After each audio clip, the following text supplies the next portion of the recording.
राज्यातल्या मुद्रांक कार्यालयाची वेळ ही 2 तासांनी वाढवण्यात आलेली आहे. जवळपास या मुद्रांक कार्यालयाचं जे काही वर्षभराचं टार्गेट आहे ते 80% पूर्ण झालं असून राहिलेलं 20% टार्गेट या 2 मार्च महिन्यामध्ये पूर्ण करण्यात येणार असून म्हणूनच 2 तासाची वेळ या मार्च महिन्याच्या पार्श्वभूमीवर वाढवण्यात आली. राज्यातील मुद्रांक कार्यालयाची वेळ 2 तासांनी वाढवण्यात आली. रात्री 8:15 पर्यंत ही कार्यालय सुरू राहणार आहेत. आर्थिक वर्षाच्या अखेर महिन्यांमध्ये वाढणारी दस्त संख्या, सर्व्हर डाऊनची तांत्रिक अडचण लक्षात घेऊन मुद्रांक विभागाने दस्त नोंदणीसाठी कार्यालयाची वेळ 2 तासांनी वाढवली. 1 ते 31 मार्च 2025 पर्यंत वेळेत सवलत देण्यात आली असून रोज सकाळी 9:15 ते रात्री 8:15 वाजेपर्यंत कार्यालयाची वेळ असणार आहे.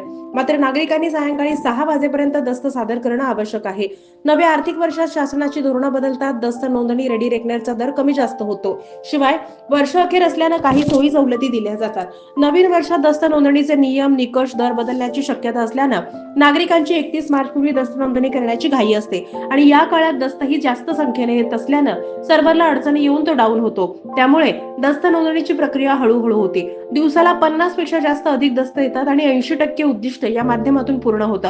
जिल्हा मुद्रांक विभागाला यावर्षी 650 कोटींचं उद्दिष्ट आहे.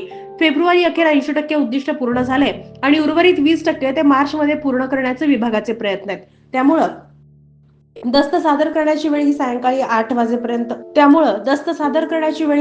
6 वाजेपर्यंत ठेवण्यात आली आहे. नागरिकांनी 6 वाजेपर्यंत आपले दस्त सादर करावेत आणि वेळेच्या सवलतीचा लाभ घ्यावा असं आवाहन मुद्रांक जिल्हाधिकारी बाळासाहेब वाघमोडे यांनी केलंय.